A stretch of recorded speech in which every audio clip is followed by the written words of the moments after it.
Mapeando a infraestrutura para redução de riscos e desastres com o OpenStreetMap e o Map WordPress. Estudo de caso município de Maricá, Rio de Janeiro, Brasil.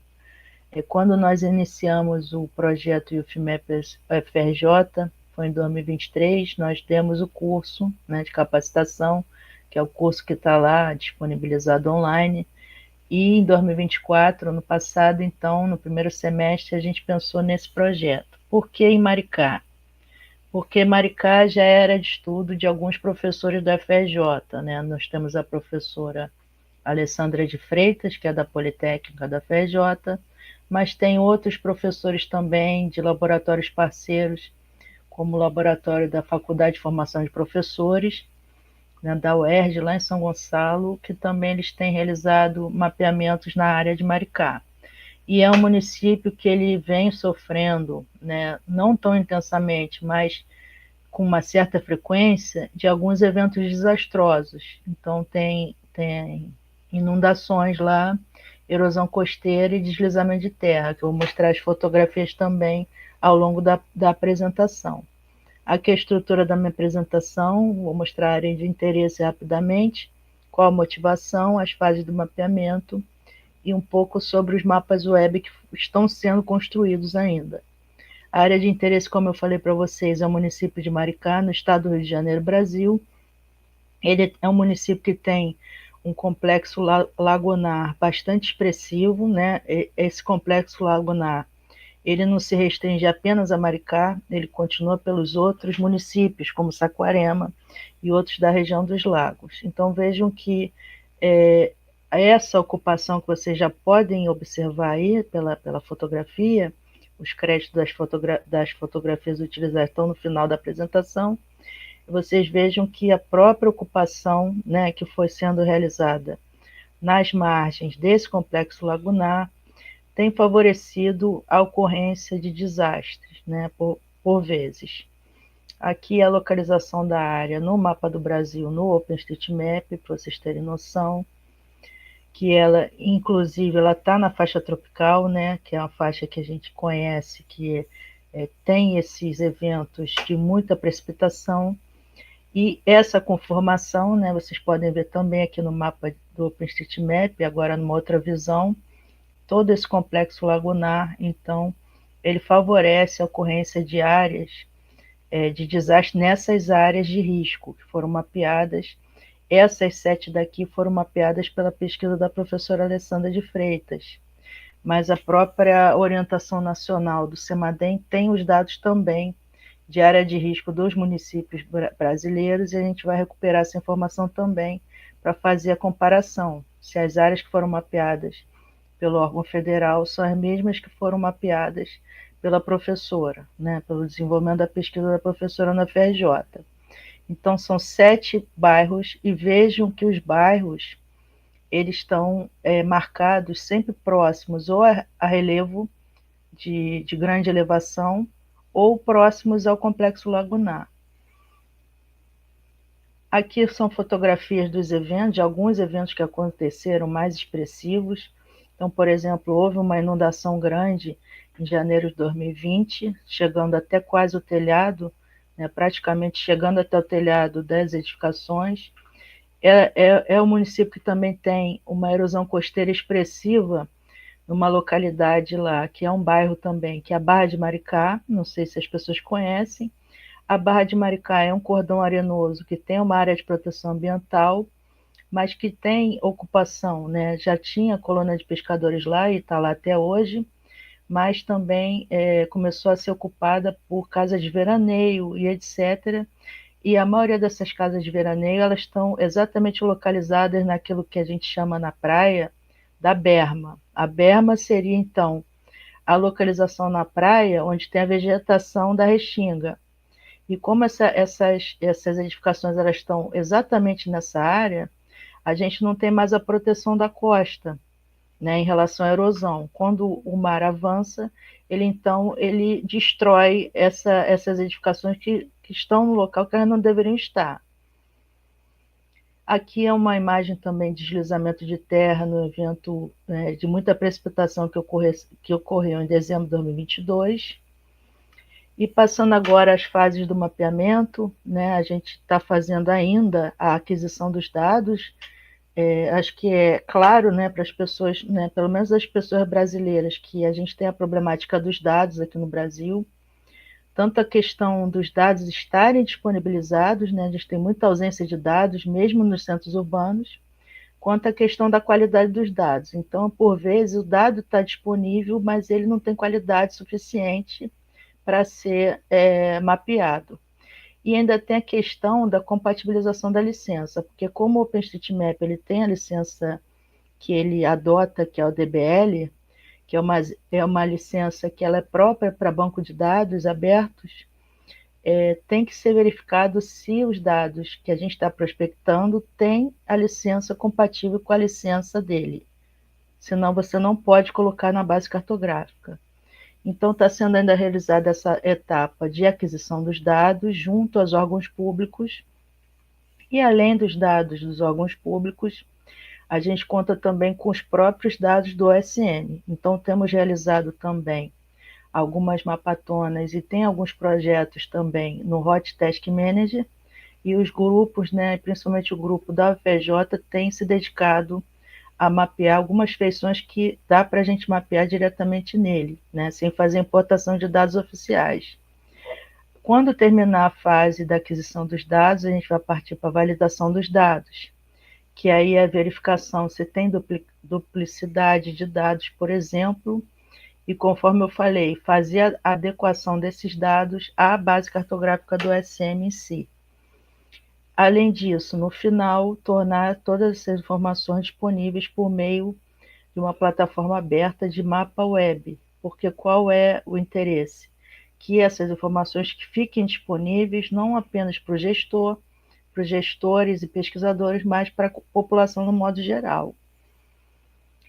Na parte de aquisição de dados, conforme eu falei, nós estamos prospectando dos órgãos públicos brasileiros, né? Muitas vezes os órgãos não definem qual é a licença dos dados, e aí já causa um outro problema, que a gente tem que ficar entrando em contato com secretarias para saber qual a licença dos dados, para saber então se podem ser importados ou não para o SM. Então vejam que a questão não é tão simples quanto a gente fazer o levantamento de dados e jogar tudo lá dentro do mapa. Não existe isso. Então, contamos com algumas secretarias municipais, por exemplo, Secretaria de Educação, de Saúde, para conseguir dados de escolas e hospitais pós-saúde, por exemplo, ou os dados que foram publicados pelo Instituto Brasileiro de Geografia e Estatística, o IBGE, no último censo demográfico, que foi realizado em 2022. Além disso, nós conseguimos, felizmente, né, recentemente, acho que um mês atrás, conseguimos os dados de hidrantes do Corpo de Bombeiros Militar do Estado do Rio de Janeiro, CBMERG. Esses dados de hidrantes também foi interessante, porque eles mandaram a planilha discriminada de quais hidrantes estavam funcionando e quais não estão em operação, que também é um problema. Não adianta você mapear 50 hidrantes se metade deles não está funcionando.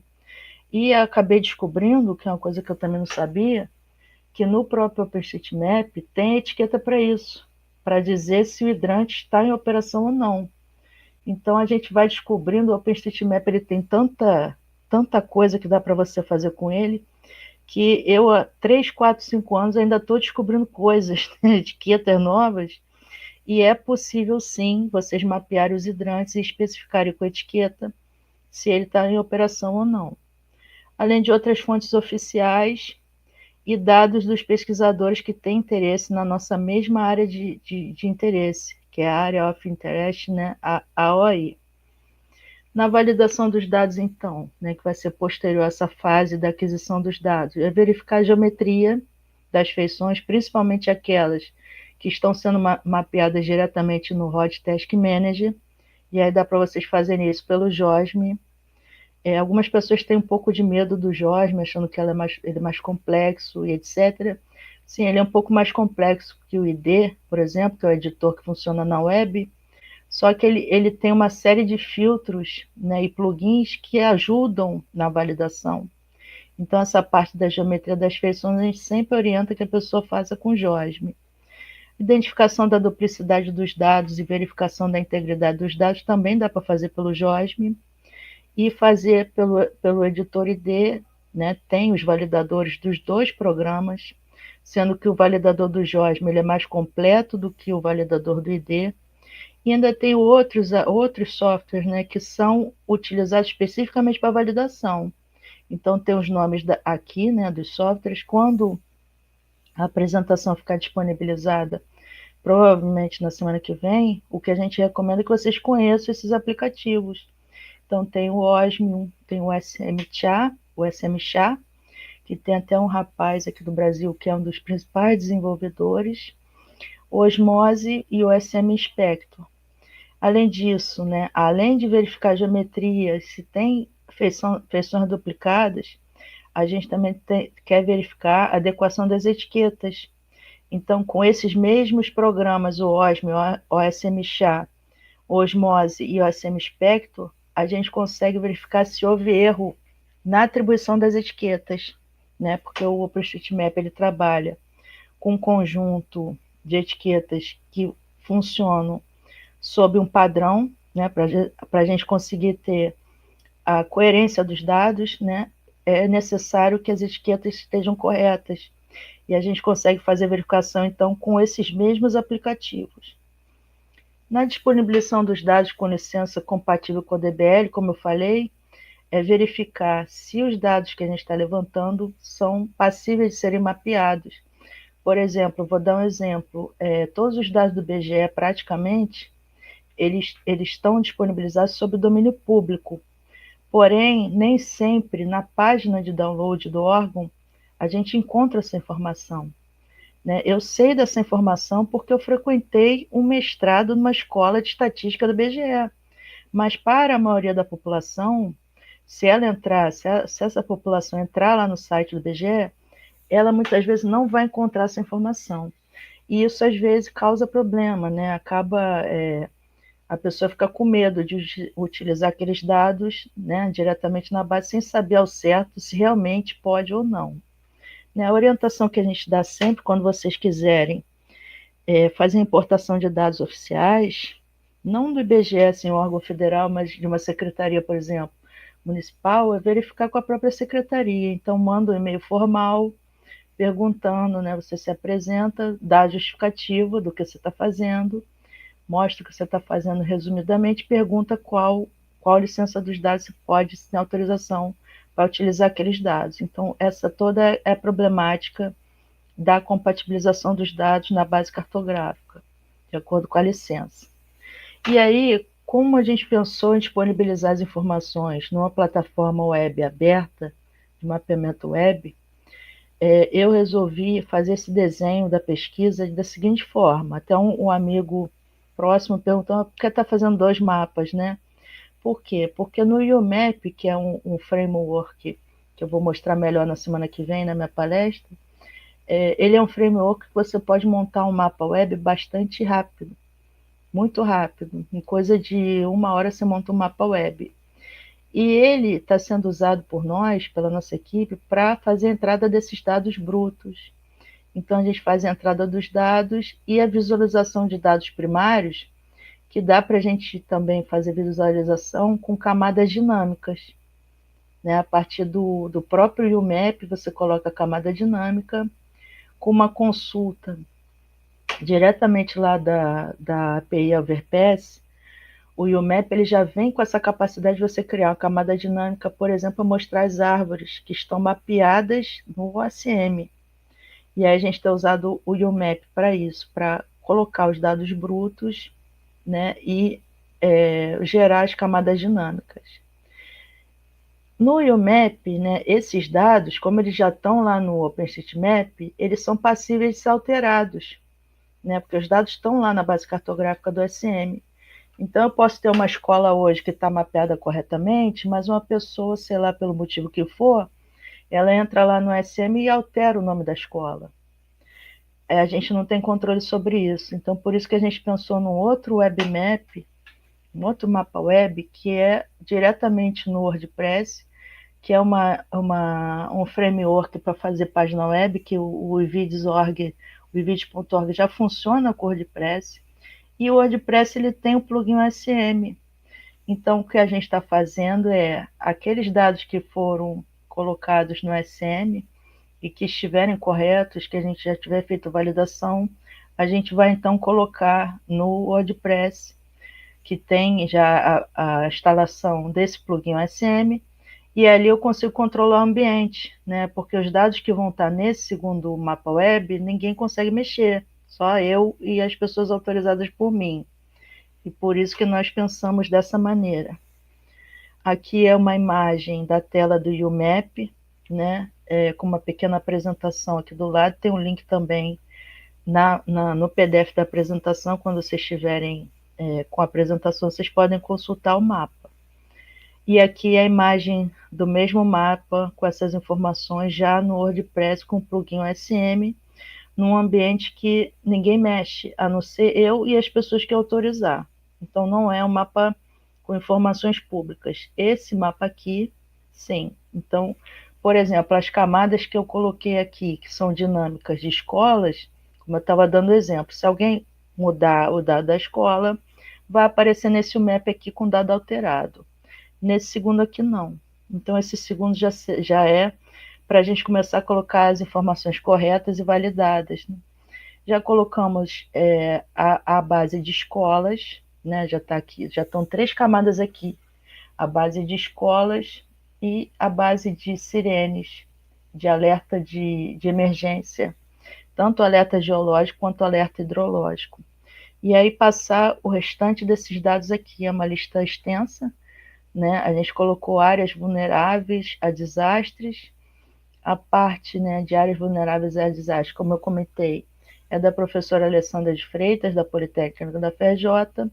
Tem também uma classificação das áreas de costa, que já foi uma classificação gerada por uma outra professora da FRJ, mas da geografia, professora Flávia Lins de Barros. Ela tem um laboratório de geografia marinha, e eles já tinham feito, junto ao professor Dieter Mirri, o mapeamento dessa classificação das áreas costeiras do Brasil todo, praticamente, né? Um trabalho de 2005, mas não mudou tanta coisa assim. Ela falou que eles vão fazer a revisão desses dados, mas provavelmente as áreas serão as mesmas, né, encontradas.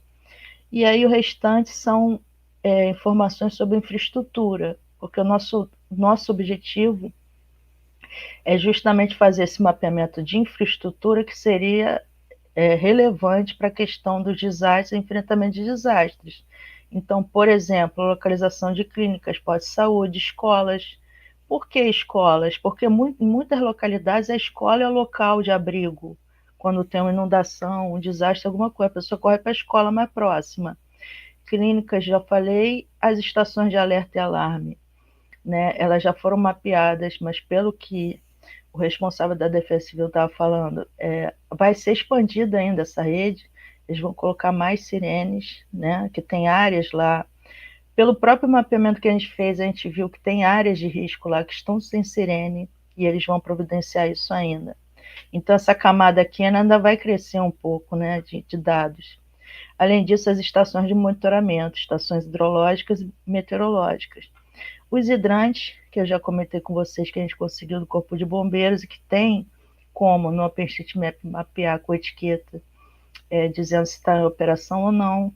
Os hospitais, os hotéis e pousadas, igrejas, pluviômetros também, né, para monitoramento, que faz parte da rede de monitoramento, e a localização de vilas e povoados e localidades. As vilas, povoados e localidades, praticamente eles já estão mapeados. Foi um trabalho que foi realizado pela própria comunidade do SM Brasil em 2010, né? A maior parte dessas informações ainda estão lá no mapa e provavelmente vão ser atualizadas com as informações que foram divulgadas no censo 2022, né? Essas informações aqui ainda são da época do censo 2010. Então ainda tem esse problema da divulgação dos dados para nós, população, para a gente poder acessar os dados e fazer o mapeamento.